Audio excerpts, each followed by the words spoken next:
जबकि उनकी समस्या का निवारण भी आपने कर दिया। किस तरह से उन्हें घर दिलाने के लिए आप उसी तरह आगे बढ़कर उनके साथ खड़े होंगे? ये बोरीवली ईस्ट काटा रोड में साई रोशन नाम की बिल्डिंग है। यहाँ पर लगभग 102 भाड़ूत रहते थे। 102 में से 101 भाड़ूतों का एग्रीमेंट बिल्डर ये सिराजुद्दीन भाई है, इनके साथ में हुआ। इसका जमीन मालिक भी असला खान करके मुस्लिम थे। जो बिल्डर अभी आया है वो भी मुस्लिम समाज के सिराजुद्दीन भाई करके उनका नाम है। 101 भाड़ूतों का एग्रीमेंट हो गया है। बिल्डिंग का आईओडी भी आ गया है, सीसी भी आने के रास्ते पर है। 15% आरजी जो बिल्डिंग में बच्चों को खेलने के लिए होता है, पहले के जमीन मालिक असला खान नाम जिनका है, उन्होंने 15% आरजी में मदरसा बना दिया। वहां पर मस्जिद का स्वरूप उसको दे दिया। यहाँ के लोग भी नमाज पढ़ते थे, बाहर के लोग भी नमाज पढ़ते थे। लेकिन अभी जब रीडेवलपमेंट के लिए आ गया तो ये बाहर के लोग जो यहाँ नमाज पढ़ने के लिए आते थे, उन्होंने कोर्ट में जाकर स्टे लाया। लकीली कहिए अनलकीली कहिए, जो बेंच के पास चला गया तो वहां पर भी वो न्यायाधीश थे, वो भी मुस्लिम समाज को बिलोंग करते थे। ये मेरा स्वयं का व्यक्तिगत ये मानना है कि उनका इतना फर्ज बनता था कि उनके पास मैटर आया है, एक मस्जिद का है, वो उस समाज को बिलोंग करते हैं, तो कम से कम उन्होंने एडमिट करके उसको तारीख दे दिया, स्टे दे दिया। स्टे दिया ना, स्टे दे दिया, मतलब पार्टी बनाओ तब तक फिर सुनवाई करेंगे। हाँ, सुनवाई करने के लिए उन्होंने कहा है। एक सुनवाई हो गई, अभी दूसरा सुनवाई 16 तारीख को है। लगभग 16 तारीख को फैसला हो जाएगा, ऐसा मुझे और इनको भी लगता है। नहीं हुआ तो बहुत तो 1 आध तारीख और पड़ेगा, क्योंकि इसमें कॉर्पोरेशन भी पार्टी हुई है। कॉर्पोरेशन ने भी कोर्ट को लिख कर दिया है कि मदरसा जो था वो इलीगल था, 15% आरजी में था। मैं अगर बहुत आगे अगर मुझे कहना है तो मैं तो कहूंगा कि ये सारे सोसाइटी के लोगों ने मिलकर ये मदरसा वालों के ऊपर केस करना चाहिए, क्योंकि इनके बच्चों का खेल कूद का सारा साधन इन्होंने 1986 से 2023 40 साल बच्चों को खेल कूद करने से रोका है। देखें, न्यायालय न्याय देने के लिए बैठी है, लेकिन आप जाएंगे तब आपको न्याय मिलेगा ना। आप नहीं जाते हो तो गलत लोग जाते हैं, और गलत लोग जाकर इस तरह से परेशान करते हैं। इतने बड़े प्रोजेक्ट को रोक के रखा उन्होंने। अब मैंने इनको कहा कि 16 तारीख को फैसला हो जाएगा। 16 तारीख को अगर फैसला नहीं भी होता है, 1-2 तारीख और भी चलता तो उसमें हमको कोई दिक्कत नहीं है। ये सामने इतना मैदान खाली पड़ा है, मैं इनको कॉर्पोरेशन को कहकर यहाँ का सीसी दिला दूंगा, ताकि यहाँ पर ये काम चालू हो जाए। पार्ट सीसी मिल जाएगा तो हमारा काम शुरू हो जाएगा, और साथ साथ में इसका जजमेंट भी आ जाएगा। अब हमने एक तय किया कि इस कॉम्प्लेक्स में इलीगल कुछ भी नहीं होगा। बिल्डर के मर्जी से कुछ नहीं होगा, किसी के भी मर्जी से कुछ भी नहीं होगा। जो भी होगा वो लीगल होगा, जो भी होगा वो लीगल होगा। ये हम लोगों ने आज यहाँ पर तय कर दिया है। इसलिए मैंने इनको कहा कि आपको अगर पार्ट काम चालू करना है, और मैं उनको बाध्य करके करवाऊंगा। मैं 18 तारीख को यहाँ पर आऊंगा, 9 तारीख को पार्लियामेंट खत्म होता है, 16 तारीख को कोर्ट का डेट है, 17 और 18 को दिल्ली में हमारे पार्टी की 2 दिन की बड़ी बैठक है। मैं 18 को रात को आ जाऊंगा, तो 19 तारीख को अगर ये खुलाते हैं तो मैं सवेरे आकर यहाँ पर नारियल फोड़ के काम चालू करने का भी हम लोग की मानसिकता तय हुई है। इस प्रकार के गलत काम करने वाले लोगों के साथ में लड़ने की मानसिकता करनी पड़ेगी। विद्यार्थी सिंह हमारे यहाँ के कॉर्पोरेटर है, यहाँ के एमएलए भी सुनील राणे जी भारतीय जनता पार्टी को बिलोंग करते हैं।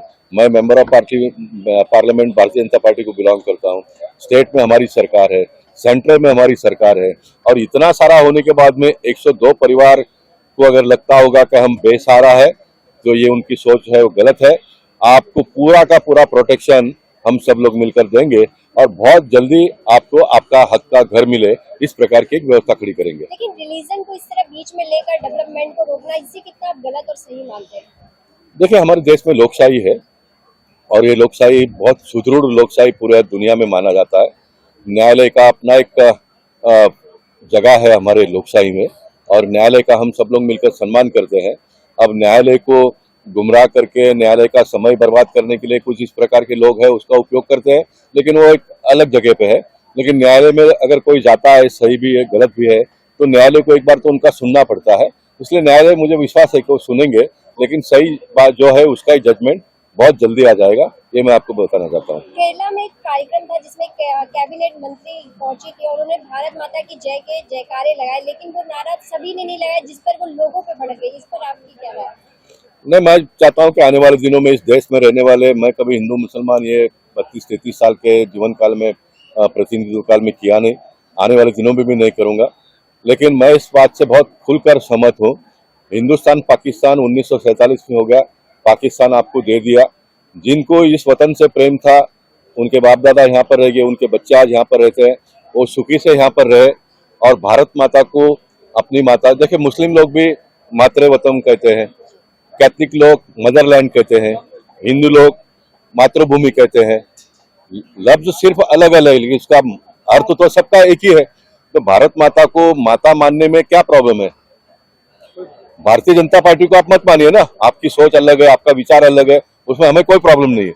लेकिन ये पूरा देश हमारा है, ये वतन हमारा है। आप नमाज पढ़ते समय भी मातृभूमि को वंदन करते हो ना, तो इसमें आपको क्या प्रॉब्लम है? इसलिए मैं आपकी जानकारी के लिए 5 तारीख को सोमवार को ये मेरा एक क्वेश्चन लगा, 20वें नंबर पर है। मैंने ये प्रपोजल गवर्नमेंट को डाला है कि आने वाले दिनों में 10वीं की परीक्षा में जो भी बच्चे परीक्षा में बैठेंगे, हिंदू हो, मुस्लिम हो, क्रिश्चियन हो, सिख हो, जो भी लोग हो, भारत देश में रहने वाले सभी बच्चों ने 10वीं के परीक्षा के पेपर में हमारा राष्ट्रगान जो है वो लिखना ही चाहिए, उसमें अनिवार्य है। जन गण मन, ये जो हमारा राष्ट्र गीत है वो सभी ने लिखना चाहिए, क्योंकि राष्ट्र का गीत है ना। ये कोई भारतीय जनता पार्टी का सदा वत्सल मातृभूमि ये संघ का है, वो हम गाएंगे, आप मत गाइए। हो आप भी गाते हो तो बहुत अच्छी बात है, लेकिन मातृभूमि जो राष्ट्र गीत है वो तो सबको गाना पड़ेगा। इसलिए ये 20 तारीख को मेरा प्रश्न लगा है, हम आने वाले दिनों में इसका प्रयास करेंगे। ये प्रयास हम किसी को प्रेशराइज करने के लिए नहीं, मैं चाहता हूं कि इस देश में रहने वाले सारे मुस्लिम समाज के बच्चे भी आने वाले दिनों में ये वतन से प्रेम करे, ये मातृभूमि से प्रेम करे। इसलिए राष्ट्रगान जो है वो हमारे देश में जितने भी लोग रहते हैं सब लोगों ने गाना चाहिए, सब लोगों ने गाना चाहिए। मेरा नाम सिराजुद्दीन अलाउद्दीन शेख। मैं आज मेरी कंपनी, हम इस जो प्लॉट पे हम कर रहे हैं, ये प्लॉट के ओनर भी है और डेवलपर भी है। हम राइट नाउ हम इस मूवमेंट में जब बात कर रहे हैं, हम प्रॉपर्टी कार्ड होल्डर है, इस जगह की मिल्कियत हमारे पास है।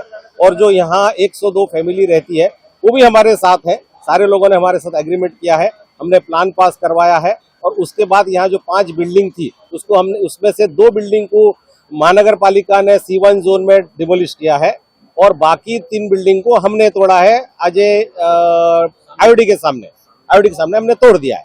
तो तोड़ने के बाद सारे लोग हमारे साथ हैं। 1 साल से बिल्डिंग डिमोलिश हो चुकी है और सारे लोगों को हम टाइम से अभी तक भाड़ा भी दे रहे हैं, जो तकरीबन 3 करोड़ से ऊपर हमने ऐसे ही भाड़ा दे दिए। और ये पूरा काम रोकने का कारण ये जो अनऑथराइज स्ट्रक्चर आप देख रहे हैं, जो कानूनी लीगली हमारा है, उसको कुछ लोग चलाते थे। उसमें रिलीजियस एक्टिविटीज होती थी, जैसे बच्चों को पढ़ाने का और नमाज पढ़ने का वगैरह, और वो अनऑथराइज है। जो लेआउट की पुरानी 1982 की प्लान है, RG है, वो RG में बनी हुई है। और उसको यहाँ के रहवासी ने कहा कि नहीं, इन लोग 1982 से हमारे साथ, 86 से हमारे साथ हैं, तो हम इनको भी थोड़ा सा रिहैब करो। तो हम जो लोग चलाते थे उनको बोले, तो उन्होंने बोले हाँ, हम कुछ रिहैब कर दोगे तो अच्छा रहेगा। हम प्लान में उनके लिए भी 1200 फुट जगह पास किए, एग्रीमेंट भी रजिस्ट्री कर लिए। बाद में कुछ बाहर के लोग आके अपना खुद का इंटरेस्ट, अपना खुद की बेनिफिट के लिए रिलीजियस का सामना करके आड़ लेके इस मदरसे में लोगों का भीड़ जमा के, बाहर के लोग यहाँ ना डिमोलिश करने नहीं देते और यहाँ तमाशा खड़ा करते हैं। धर्म के नाम में हमेशा तमाशा खड़ा करते हैं।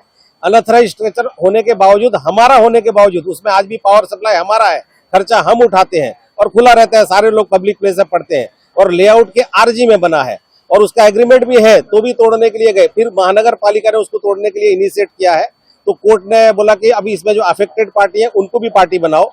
तो हम उसमें पार्टी बन चुके हैं। आज ओनर, आज ये सारे मेंबर्स जो यहाँ हैं उन्होंने भी पार्टी बन गए, हम भी पार्टी बन गए हैं। 16 फरवरी को उसकी फाइनल हियरिंग है डिंडोरी सिटी सिविल कोर्ट में, और हम लोग अलग से हाई कोर्ट में भी मूव कर रहे हैं। इसमें एक और स्ट्रक्चर है, वो भी कंसेंट देने के बावजूद अब्दुल लतीफ खिलजी करके है, वो भी डिमोलिश नहीं कर रहा है। एक स्ट्रक्चर बचा है, आप देख सकते होंगे, वो भी क्या, वो मस्जिद का मेंबर है, इसलिए वो मस्जिद का आड़ लेके वो भी नहीं कर रहा है और वो नाजायज डिमांड रख रहा है। तो उसकी भी हमने नहीं सुनी, तो एक बचा है, वो भी आधा टूटा हुआ, उसके खिलाफ भी हम हाईकोर्ट मूव कर रहे हैं। और मस्जिद के खिलाफ हम आज डेवलपर ओनर हाईकोर्ट तो मूव कर रहे हैं, और मेंबर्स ऑलरेडी डिंडोशी कोर्ट में 2 केस में, 1 केस में इंटरवेनर करके मूव कर चुके हैं, और इसमें भी आज पार्टी कोर्ट के आदेश से इंटरवेनर करके मूव कर चुके हैं। 16 तारीख को फाइनल हियरिंग है। ये आज यहाँ पे सांसद भी पहुंच रहे हैं, गोपाल शेट्टी भी आपके बीच में, किस तरह की बैठक आयोजित की गई है? और 102 लोगों के घर का मामला है, घर से बेघर है जो लोग, तो क्या लगता है किस तरह आप उन्हें ये काम जल्दी ही स्टार्ट करने का आप उन्हें विश्वास देंगे? जी, हमने इनको विश्वास बिल्कुल दिलाया था कि ये काम ऑलरेडी 2023 दिवाली से चालू हो जाना चाहिए था, और हो जाना भी चाहिए था। लेकिन सिर्फ ये मदरसे की अड़चन की वजह से ये अब तक चालू नहीं हो पाया। अब 102 लोग जिनका घर टूट चुका है, बॉम्बे के जगह में आप सोचिए जिसका एक घर लेने के लिए उनकी जिंदगी ऊपर नीचे हो जाती है, उनका घर टूट चुका है। ठीक है, हम उनको भाड़ा अभी तक दे रहे हैं, 3 करोड़ से ऊपर भाड़ा दे चुके हैं, हम और कितना देंगे? अगर ठीक है हमारी भी कुछ हालात आगे पीछे हुई, हम अगर उनको लेट फास्ट कर देंगे, उन्हें ये डर लगा हुआ है और उनकी डर नाजायज नहीं है। और सब बहुत लोअर मिडिल क्लास लोग हैं, मतलब उनके लिए भाड़ा जेब से दे के रहना इतना आसान नहीं है। और 1 साल से हम 3 करोड़ से ऊपर भाड़ा दे चुके हैं, तो जल्दी अगर ये काम नहीं चालू हुआ तो उन लोग बहुत पैनिक हो रहे हैं। भाड़ा मिलने के बावजूद उन्हें एक डर है कि अगर नहीं मिला और काम डिले हुआ तो बहुत पैनिक हो रहे हैं, क्योंकि ऑलरेडी उनका घर महानगर पालिका और हमने मिलके तोड़ दिए हैं और वो आज की तारीख में बेघर है, तो उनका घर नहीं चालू का कैसे रहेंगे? सांसद जी से क्या बात हुई, वो किस तरह का आश्वासन दे रहे हैं, इसमें किस तरह आपके साथ खड़े हैं? सांसद श्री गोपाल शेट्टी जी के पास हम भी गए थे, हमारे से पहले मेंबर्स लोगों ने गए थे उनके पास कि सर यहाँ पे एक अनऑथराइज स्ट्रक्चर की वजह से हमारा काम रुक रहा है और हमारे साथ ऐसी नाइंसाफी भी हो रही है, बिल्डर हमारे साथ है, भाड़ा दे रहा है, लेकिन आगे का हमको बड़ा खतरा दिख रहा है क्योंकि धर्म का मामला है। इंडिया में धर्म का मामला कितना सेंसिटिव है सबको मालूम है।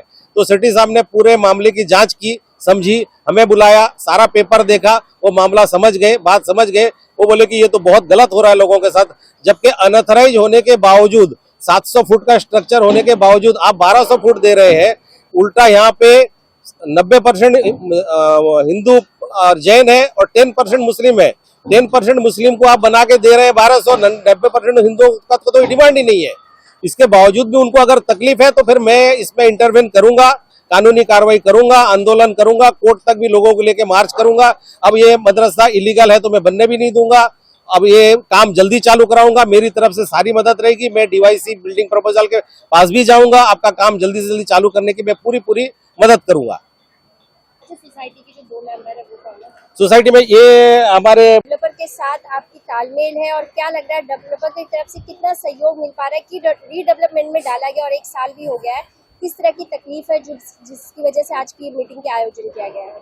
ये मीटिंग का जो आयोजन हुआ है, हम सारे मेंबर से भी इतने पैनिक हो चुके हैं कि इल्लीगल मदरसा जो 86 में हमारे कॉमन आरजी प्लॉट पे बनाया गया था, तभी हमारे लैंडलॉर्ड और हमारे जो डेवलपर थे, तभी असला चाचा, हम उनको असला चाचा करके हम उनको बहुत रिस्पेक्ट करते हैं, उन्होंने बनाया। तभी हिंदू फैमिली यहाँ पे एक क्या बोलते हैं, एक वैष्णव लोग का हवेली भी था। ये मस्जिद बनने के बाद वो वैष्णव का हवेली भी बंद हो गया, तो फिर भी यहाँ के जो टेनेंट्स थे उन्होंने कोई अपोज नहीं किया कि भाई चलो धर्म का है, आस्था का प्रतीक है, ये कोई भी धर्म का आस्था का प्रतीक है तो हम उसके साथ, हम तो छोटे से बड़े हुए। आज मुझे ये प्रॉपर्टी पे 35 साल हो गया है और हम वो मस्जिद के साथ ही हम बड़े हुए हैं। हम वो मस्जिद को हम आस्था का प्रतीक ही मानते थे। जब वो हमारा खेलने कूदने का हमारा ग्राउंड था, जब हमको फ्लैट दिया, हमारे पिताजी को जब ये फ्लैट दिया गया, तभी वहाँ पे हमको प्रॉपर गार्डन ही दिखाया था कि ये गार्डन का है, बच्चे लोग को खेलने के ये जगह है। फिर भी वहाँ पे मस्जिद बना, हमने किसी भी हिंदू फैमिली ने, किसी ने भी तभी विरोध नहीं किया और उसके साथ ही हम बड़े हुए।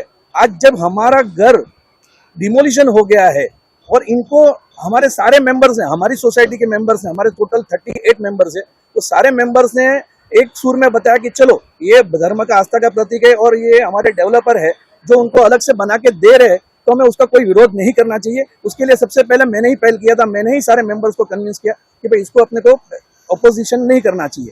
फिर भी आज की तारीख में उनको इतना जगह देने के बाद, लीगल करने के बावजूद, अगर उन लोग के जो कमिटी वाले हैं जो अपना खुद का फायदा देख रहे हैं और हम लोगों को रखड़ा रहे, ये जरासर गलती है। आज हम लोग निकल गए हैं, आज हम भी क्या राम भगवान की तरह 500 साल के बाद ही वापस आएंगे? यहाँ पे हम कैसे आएंगे वापस? हमारा कौन सुनेगा? चलो ये तो हमारा नसीब है कि हमारे डेवलपर हमारे साथ है, जो लैंडलॉर्ड, हमने भी उनके ऊपर विश्वास रखे। आज 105 सोसाइटी मेंबर्स, उन्होंने उनके ऊपर विश्वास रख के उनको कन्विंस दिया कि चलो कन्विंस आप रखो और हमको ये बना के दो नया बिल्डिंग, क्योंकि ये सब कॉम्प्लिकेशन की वजह से। वो खुद भी मुसलमान है, वो खुद भी उनके भी हमने वो रखा कि चलो वो मुसलमान है तो उनको हम अपोज नहीं करते। हमने सबको कन्विंस किया कि भाई चलो मस्जिद बनता है बनने दो, मदरसा बनता है बनने दो, वो उनका लुकआउट है। अब हमको जितना चाहिए था उन्होंने ऊपर से हमको ज्यादा दिया। हम लोग को 25% एक्स्ट्रा मिलने वाला था, उन्होंने 30% हमको करके दिया।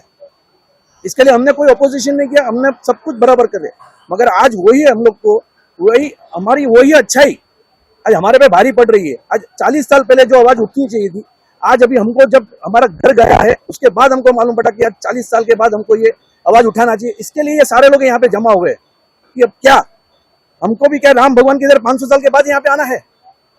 हमारी भी आवाज जाएगी कि नहीं सेंट्रल तक, कहाँ जग तक जाएगी? इसके लिए हमने शेट्टी सांसद साहब को भी बुलाया है कि भाई आओ हमारा भी कुछ करो, और हमारे डेवलपर हमारे साथ है, हमको उनके पर पूरा विश्वास है। बस मैं इतना ही कहना चाहता हूँ।